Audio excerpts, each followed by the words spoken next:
Good morning, ladies and gentlemen, and welcome to the meeting of the Cabinet of Staffordshire County Council today, Wednesday, the 17th of April. The first item on the agenda are apologies. Mr. Bradbury, do we have any apologies? Good morning, Leader. No, I'm not in receipt of any apologies from members for this morning's meeting. Agenda item 2 are declarations of interest in accordance with Standing Order 16. Are there any declarations of interest? No.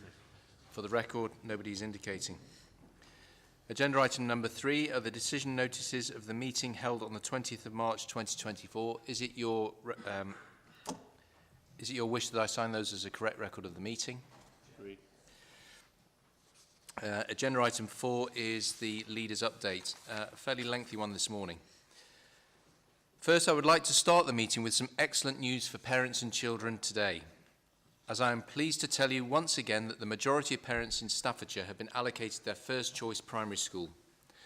More than 95% of parents found out yesterday that they have been given a place at their first choice, with more than 99% being offered to one of the top 3. Our admissions team have been working really hard to ensure Staffordshire parents know where their children will be going to school in September, and today's news follows on from a similar success story for secondary school places.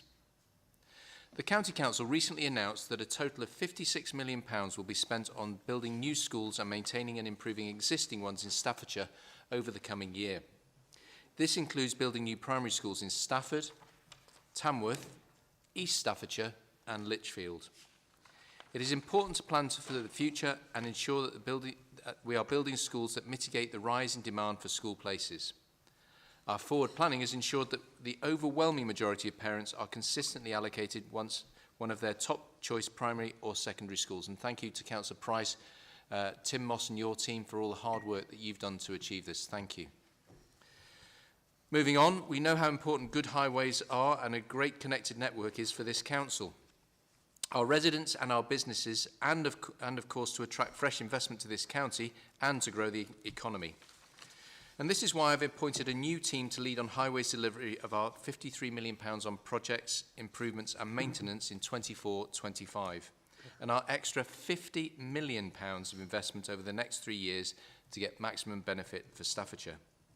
Our Cabinet colleague, Councillor Mark Deville, has taken on the strategic role of overseeing our approach to delivering high-quality projects and will be supported by Keith Flunder and Rob Pritchard, who will lead on highways operations north and south, respectively.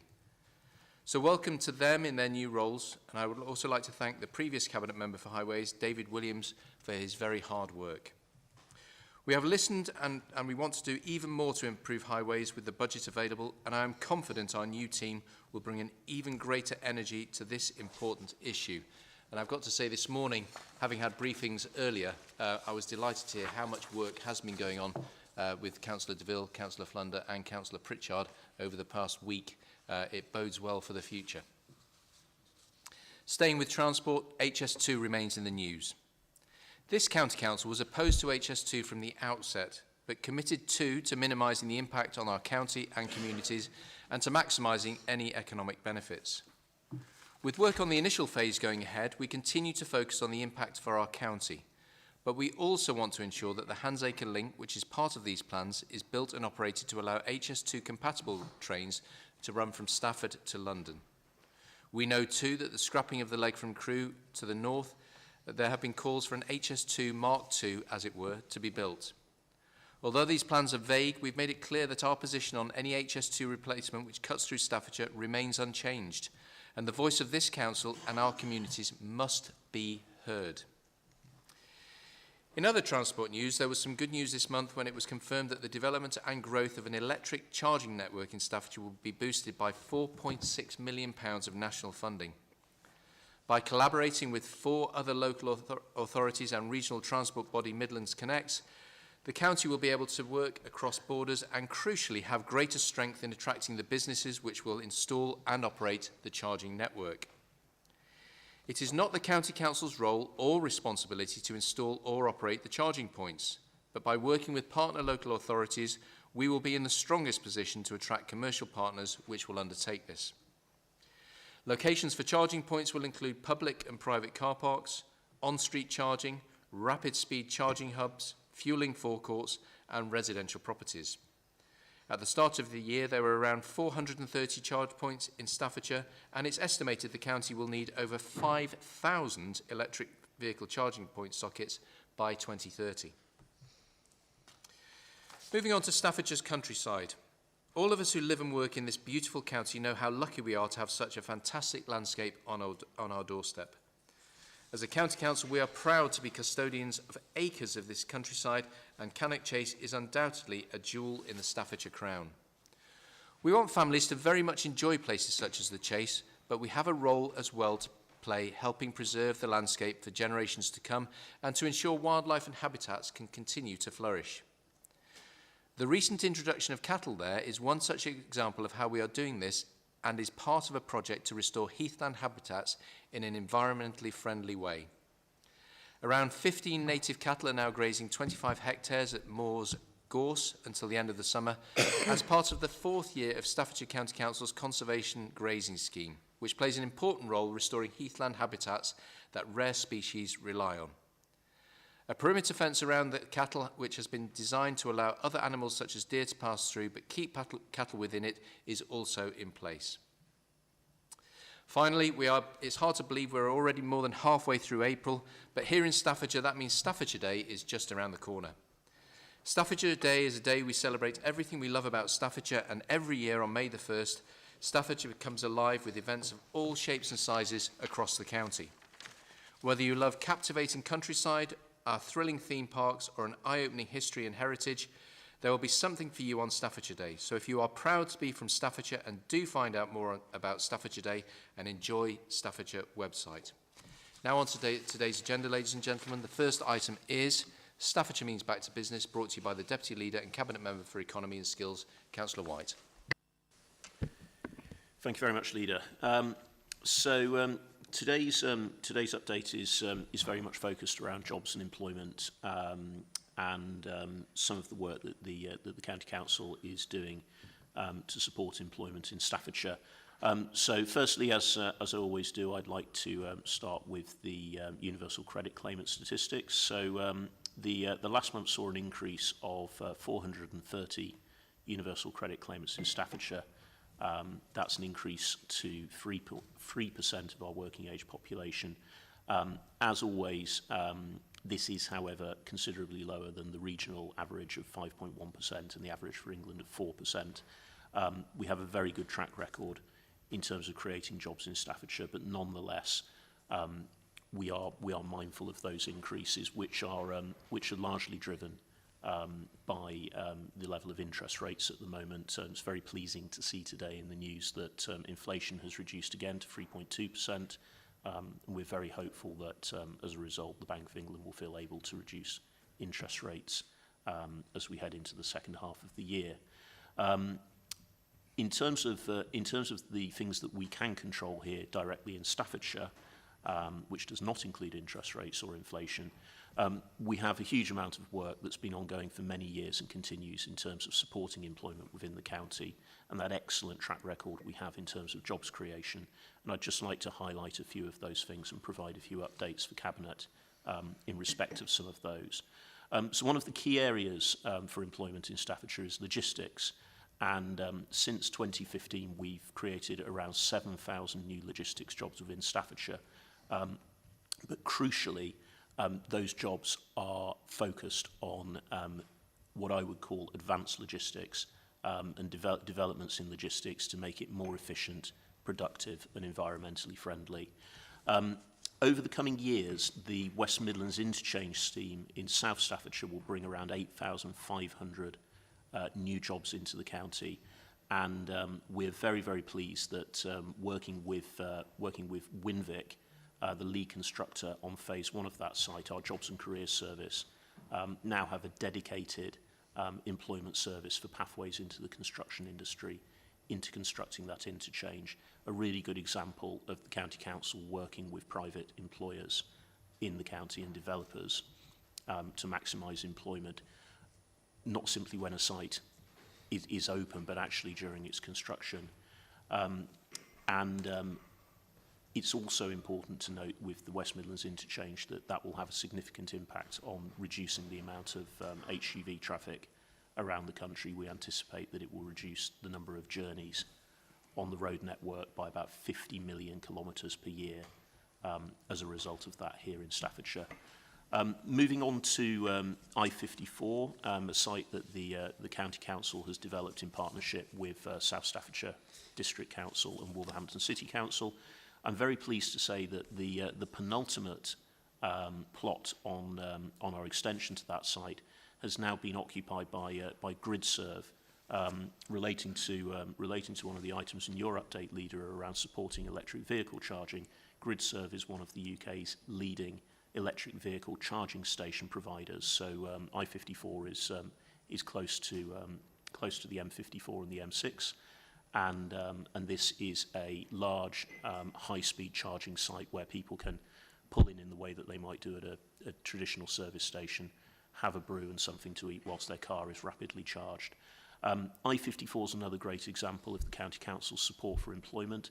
There the focus is on manufacturing, and it's created around 3,000 jobs in that sector in our county. We have a final extension to that site that we will be bringing forward in due course to support further jobs there.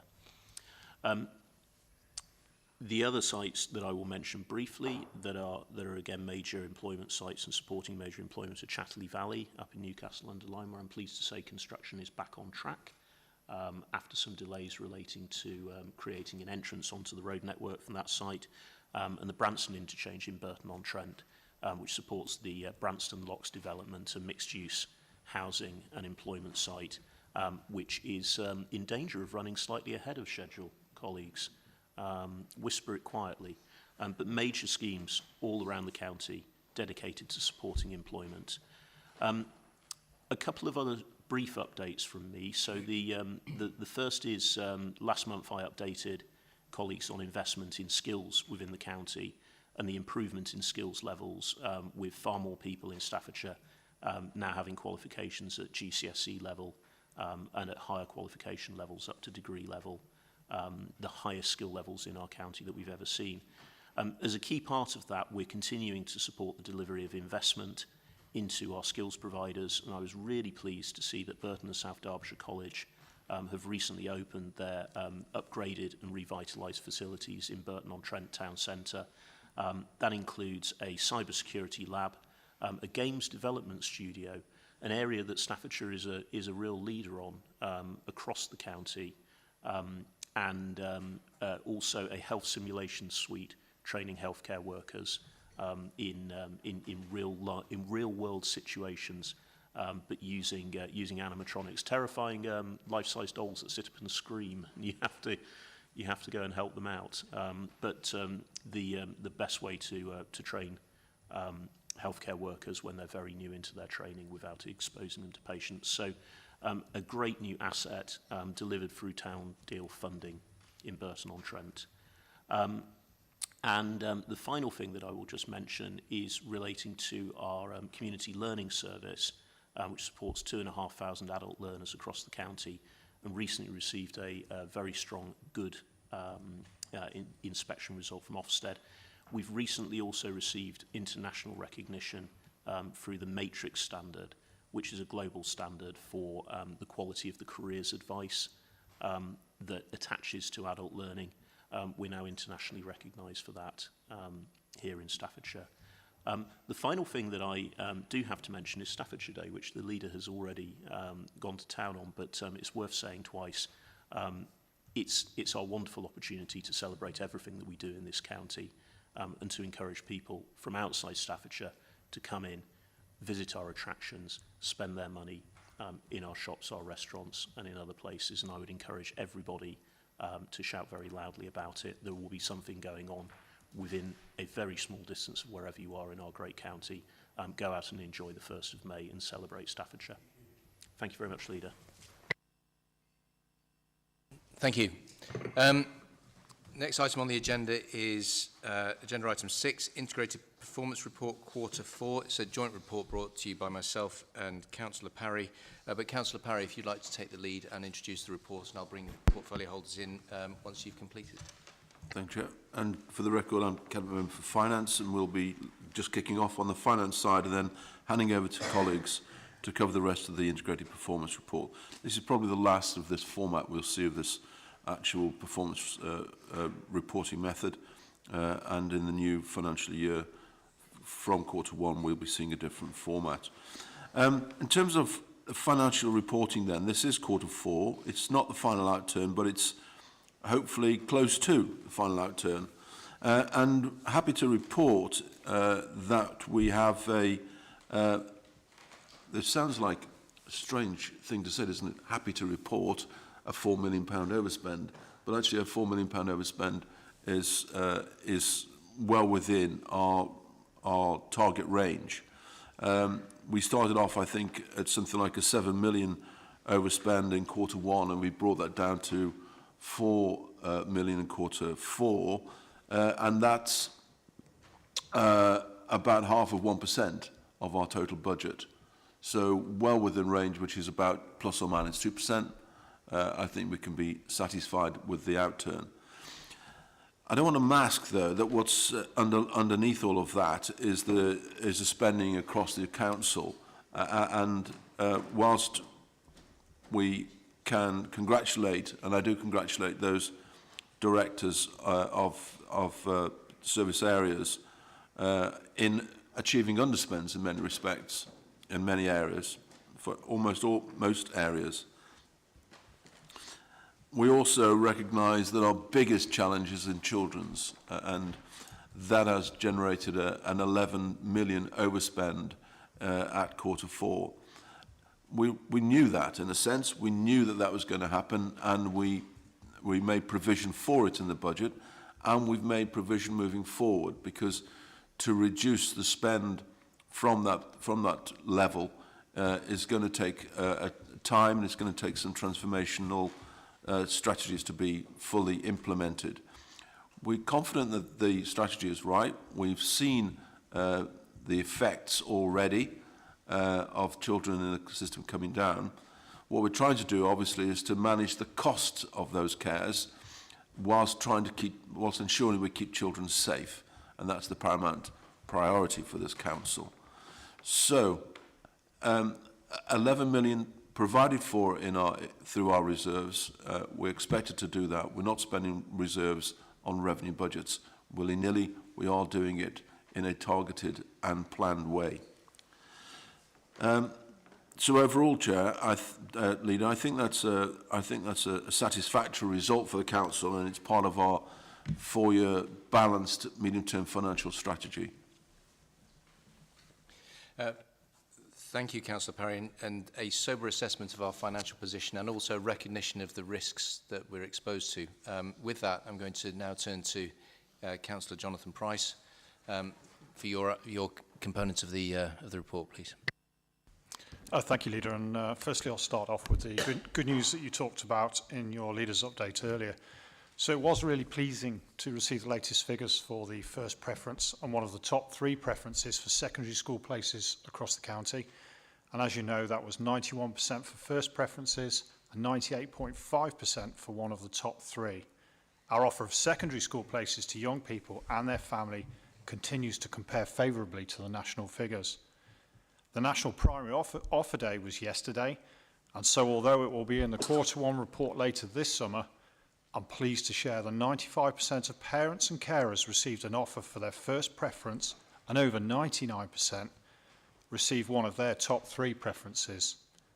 Our school admissions team and school organisation team continue to work with schools and housing developers to make sure that we have enough school places across the county to meet the changes in population growth. And I would just like to also take the opportunity to thank those teams and Tim Moss as well.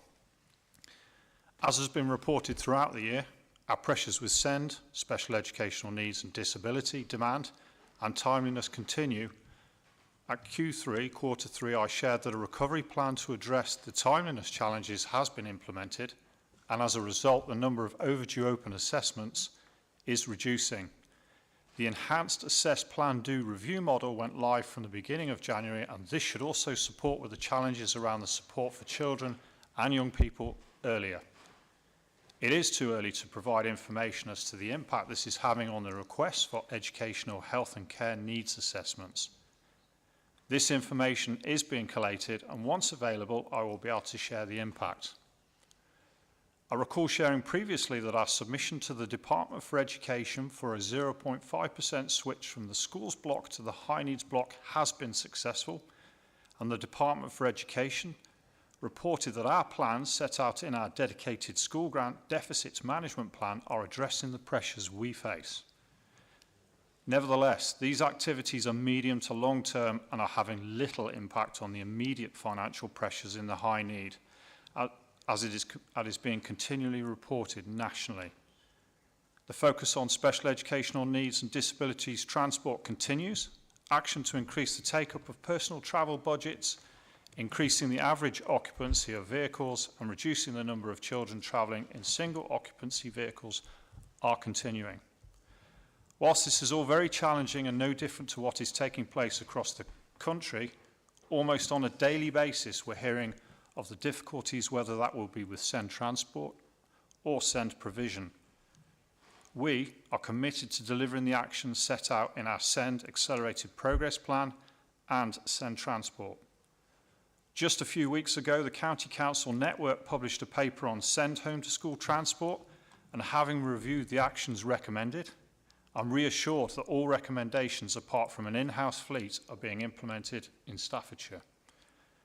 Through our support of the County Council Network, the Local Government Association and the Campaign of Fairness in Education Funding, the F40, discussions with our MPs, a fundamental system change is required to support the challenges that we face along with the majority of other local authorities across the country. I'm going to end on a good note, as I started on a good note. So I just wanted to talk about the Staffordshire Virtual School, which has been shortlisted for the Large Team of the Year category at this year's Local Government Chronicle. The virtual school supports children and young people who are looked after by Staffordshire County Council, children who have left the authority and children who have a social work involvement. The virtual school works with schools and care partners, parents and carers to help improve education outcomes for our children. So fingers crossed for them, but a fantastic job, and really pleased to see that they had been shortlisted. Thank you, Leader. Best of luck indeed. Councillor Sutton. Perhaps I can, thank you, Leader. Perhaps I can just start by just echoing what Councillor Price says about the virtual school and the great work that they do with children in care, ensuring that they get a good education. And at the corporate parenting panel, we often receive updates regarding that work that's done. The Ofsted report into Council's Children's Services required us to prepare and develop a plan, which we are almost finalised now. We've done that together with partners and also internally, and that will be submitted to Ofsted very, very shortly. And I think we are working well internally and with partners to ensure that is a proper plan that's fit to achieve those outcomes, so that we get in a position where children's services in this authority are good. Councillor Parry alluded to the fact that most of the overspend results in what we do around children's services, but in particular that relates mainly to placement costs. And people will recall that we have recently put through a cabinet report to have to progress on 6 of our own internal children's homes that is aimed to also addressing that, ensuring that children in our care have absolutely the right placements, but that are at affordable costs. And that is ongoing work, and in the future we'll be in a position to report further on that. The number of children overall over the past 12 months during the whole period of the previous year has reduced, and that's been done by hard work, ensuring that that children are given the right opportunities when they do get referred to us to try and keep them with their families and work with families, but also where it is right and proper to do so and necessary to keep children safe, we take those into care, but also once they are in care, that we have a proper plan to continue to work with the family and that child in order to try and reunite where safe to do so with their family. During the past year, the Building Resilient Families programme, or the Supporting Families programme, as it's now is now called, to work successfully with 1,400 families to have a successful and sustained outcome. That's above the target that was set by government, but slightly below where we actually did want to achieve. Two other things I do want to talk about. One is the holiday activity and food programme. During the Easter holidays, I was able to visit 3 providers in the county, which are providing children with excellent activities where they socialise with friends, improve their social skills and well-being, and all that linked with the provision of a nutritious meal. And I'd just like to end on the fact that the early years team are working hard on the extension of the funded childcare for working parents.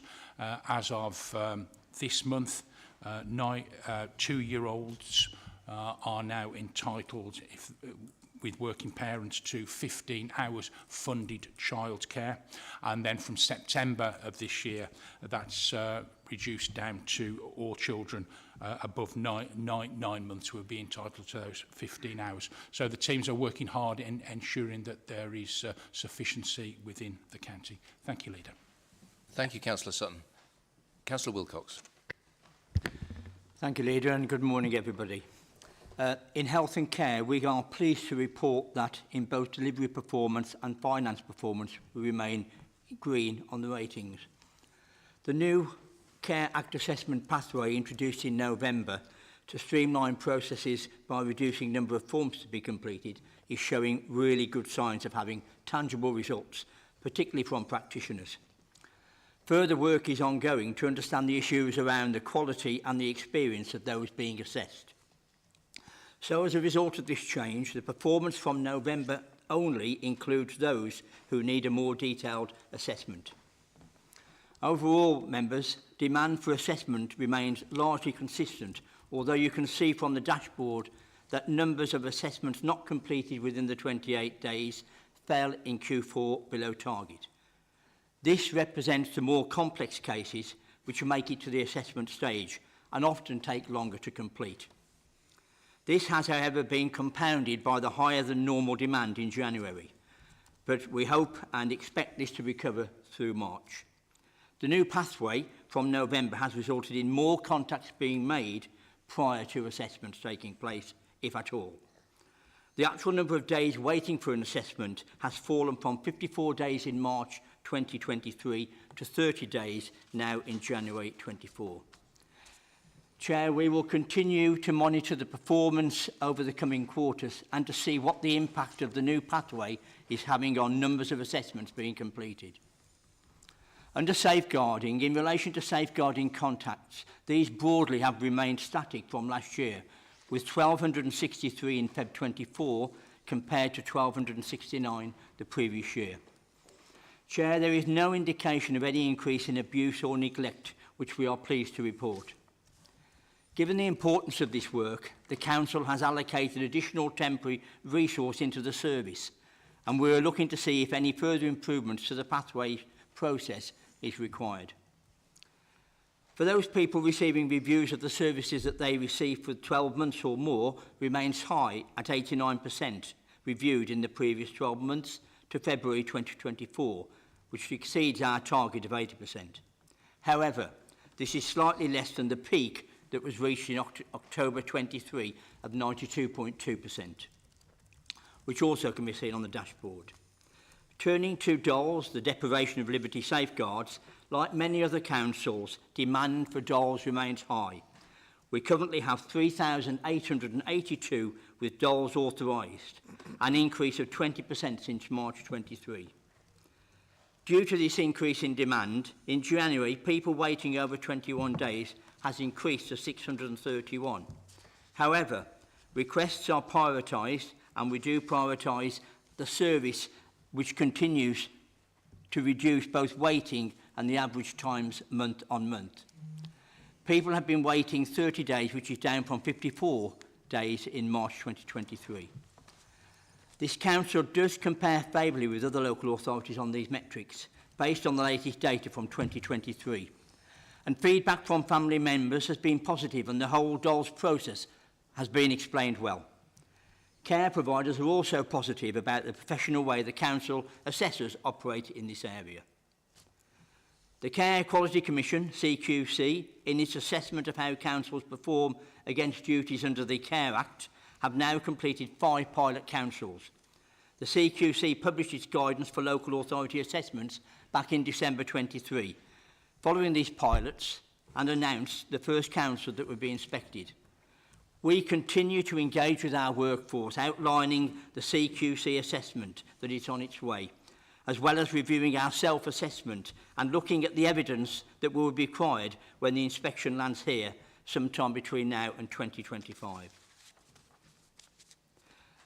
I'd like to thank publicly both Councillor Paul Northcott, the Cabinet Support Member for Public Health, Integrated Care and Safeguarding, and Dr Richard Harding, our Director for Health and Care, for the continued work that they do in this area in making sure that the health and care in Staffordshire is where we want it to be.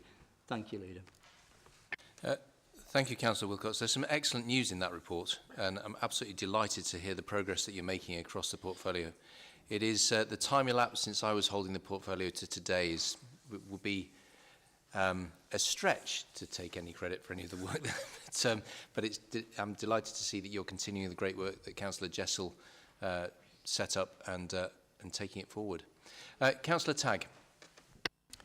Thank you, Leader. As part of our climate change environment portfolio, I can report that the Climate Change Action Plan is on track. Our senior officers have met to work together to further our ambitions as we move towards refreshing our Climate Change Action Plan later in the year. Also, the County Council is working with partners through our Sustainability Board, Staffordshire Sustainability Board, on our joint ambitions for our climate targets across the county. So I think a really good picture there of all officers within this council being climate change officers and working with our neighbouring authorities, districts, and also the City Council now on achieving that obviously net zero target by 2050. Really pleased that during this period we've rolled out the support for the economy and businesses through Green Growth Solutions Scheme. That includes carbon literacy training for businesses, and I can say that 106 individuals have been trained so far, including some in the city of Stoke-on-Trent. So we're really sort of moving forward on that support for business as they begin to, a daunting task for many to decarbonise their operations. Also in March this year, the council started the new Net Zero Skills for Growth project with Keele University, a joint bid that was put into the Innovation UK Pathfinder programme. And it will run for 17 months, and the approach will be to understand how we can map out achieving net zero in the supply chain, which is of course an important part of decarbonising the wider county for our net zero target of 2050. We also saw the closure of our Climate Change Action Fund, which is a fund that is for county councillors to in their community offer money to groups to enable them to community groups, church halls, community centres, to be able them to decarbonise their operation. A total of £66,000 has been awarded on various schemes across the county. I think this year has been the best scheme we've had this year, and we will be rolling it out again from June for members to have that £1,500 to spend in their community. So I think a good picture across the board on climate change. We move forward, we reached the milestone of 50%, didn't we? And we'll obviously have ambitious plans going forward as we refresh our climate change action plan in the autumn. Thank you. Thank you. Councillor Wilson. Thank you, Leader, and good morning to everybody. So I'd like to start with the project, the Staffordshire History Centre, which, as you know, is a fantastic project happening here in Stafford, costing us £8.7 million. So we've managed to receive all those monies from the National Lottery Heritage Fund and from various other donors. So it's excellent news. There is a slight delay on this. That's because of the exceptionally inclement weather that's hampered progress late last year and early this year. However, we do expect to mitigate that construction delay, and there will be a staged handover, we're hoping, by the end of the year. So that's looking like very, very positive news for us. We've also had a few issues with regards to the seized calves under trading standards, which I'll just sort of recap, if that's okay with the Cabinet, to say that in March last year, 238 calves were seized from a private farm following some visits highlighting some animal welfare issues. We have taken under our wing 223 bovine animals. We applied for a court order to take ownership of the animals that were taken into possession, and the first hearing was heard in May last year. However, unfortunately, the farm owners will not agree for us to sell the cattle without unreasonable demands for compensation. So there's a criminal case progressing and a civil case as well. Unfortunately, the farm owners continue to offend, and a second prosecution case has been prepared. This is all costing the council a lot of money and a lot of time.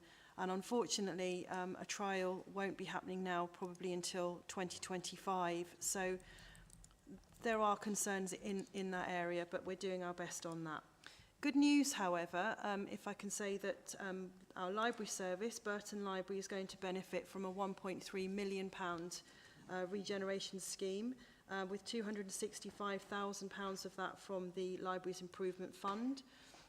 Also, Leek Library within the Nicholson Institute is receiving £117,000 for a refurb. And following that, we have Wombourne Library, which has also been successful with a £199,000 Arts Council fund. So that's excellent news.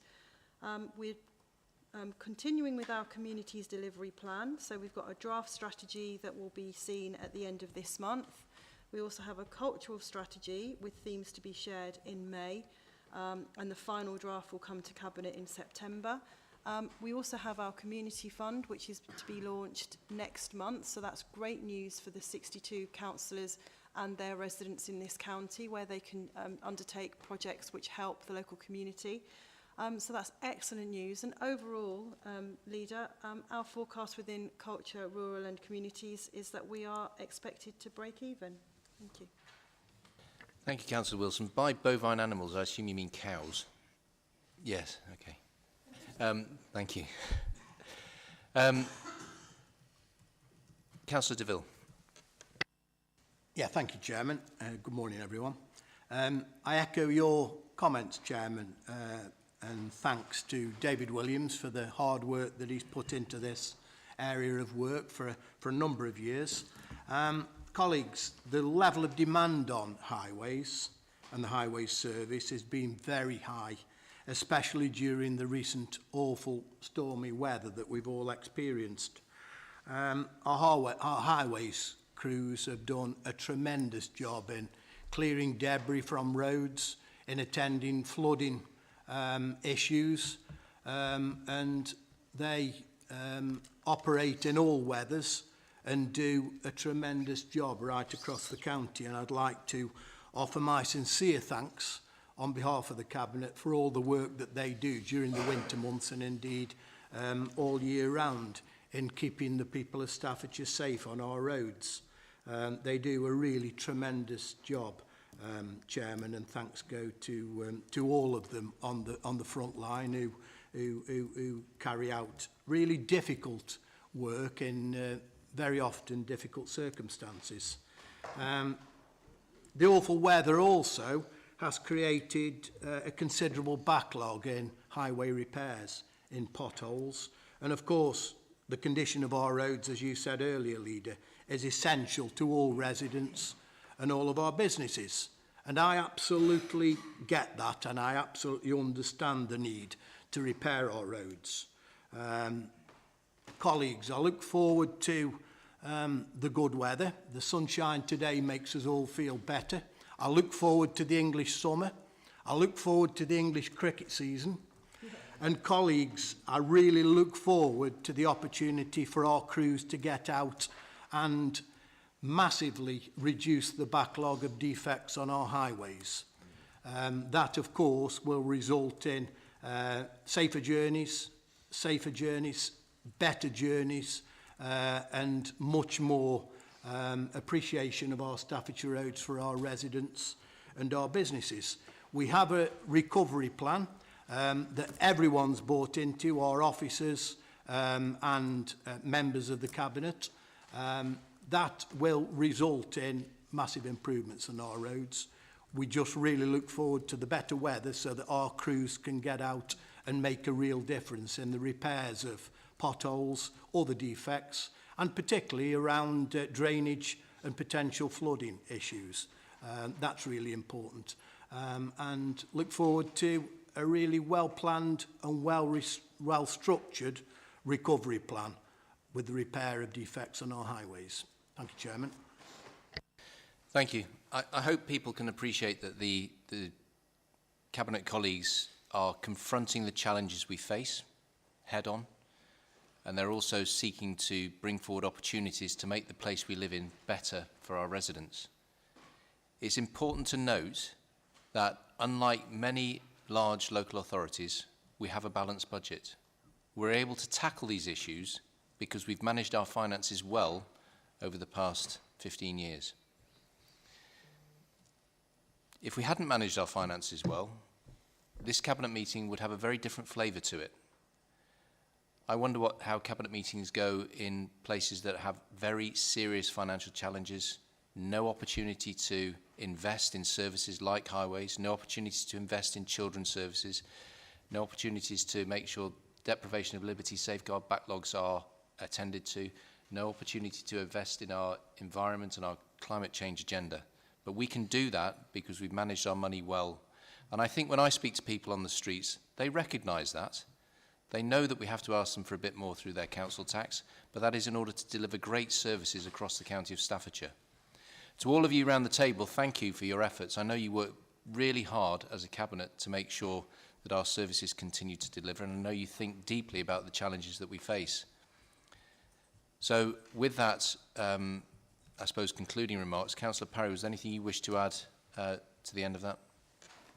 Really, just to reiterate what you've just been saying, Leader, which is that this report demonstrates that your Cabinet, Leader, works in an integrated way, that within the organisation we have clear managerial controls over delivery and expenditure to ensure that we maintain that balanced budget.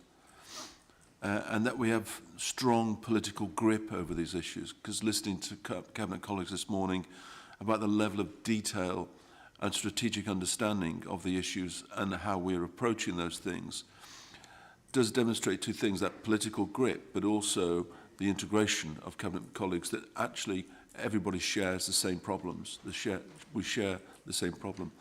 And just responding to what you were saying, Leader, about the financial stability of the council, and the tough decisions lead to a place where you then have the latitude and scope to make decisions and not have things forced upon you. You, in fact, are able to make decisions of investment, which we've made and which we are using to improve services, and we are raring to go. We have the resources in place. We have the finances in place. There is not going to be a lacking of resource or finance to address all those highway problems, as my colleague said, over the course of the late spring and summer. As soon as this wet weather clears off, they'll be out there. They'll be out there rapidly and repairing all of those issues that we know are built up over the winter. So I think, Leader, we can be pleased with this integrated report, and I think we can be pleased moving forward with confidence that we've got the resources in place to be able to deliver over the next year as well. Right, we have two recommendations. We have one recommendation that we note and challenge performance and advise of any further information and/or action required. I think we've done that pretty comprehensively. All those in favour? Agreed. Okay, thank you. Agenda item number 7 is decision taken by Cabinet members under delegated powers. There's just the one taken by the Cabinet member for Children and Young People in approving the preferred option to procure return home interviews for children who go missing from the Children and Families Support Services framework and award to the most competitive tender. That is the only item on the decisions taken by Cabinet members. Moving forward to the forward plan. First of all, into May and in public, Wallis Quarry addressing the impact on our communities, brought to you by the Cabinet Member for Health and Care, Councillor Wilcox. Procurement of Garden Waste Disposal Framework, brought to you by the Cabinet Member for Commercial Matters and the Cabinet Member for Environment, Infrastructure and Climate Change, Councillor Tagg. Councillor DeVille, it looks like you might have your thunder stolen when it comes to these frameworks, with Councillor Tagg encroaching on the excitement that is the procurement frameworks. Get into the weeds of that. But you are spared, because after that you've got the roofing framework agreement to bring in May as well, which is brought to you by the Cabinet Member for Commercial Matters and a slightly different title now, Councillor DeVille. Community Learning Accountability Agreement 24-25, brought to you by the Deputy Leader of the Council and Cabinet Member for Economy and Skills, Councillor White. And then moving forward in private, Stafford Town Centre update, brought to you by the Deputy Leader of the Council and Cabinet Member for Economy and Skills, Councillor White. In June in public, we've got the Supported Living Commissioning update, brought to you by the Cabinet Member for Health and Care, Councillor Wilcox. And then the final financial outturn, brought to you by the Cabinet Member for Finance and Resources, Councillor Parry, and myself. In July, in public, Digital Innovation Strategy for Staffordshire County Council, brought to you by the Cabinet Member for Finance and Resources, Councillor Parry. Children and Young People's Emotional Health and Wellbeing Service, brought to you by the Cabinet Member for Children and Young People, Councillor Sutton. And finally, Treasury Management Report for the year ended 31st of March 2024, brought to you by the Cabinet Member for Finance and Resources, Councillor Parry. Councillor Parry, I think you're going to be quite busy over the next few Cabinet meetings. With that, that concludes the forward plan of key decisions. I then have to move to agenda item 9, which is the exclusion of the public. I move that the public be excluded from the meeting for the following items of business which involve the likely disclosure of exempt information as defined in the paragraphs of Part 1 of Schedule 12A as amended of the Local Government Act 1972 indicated below.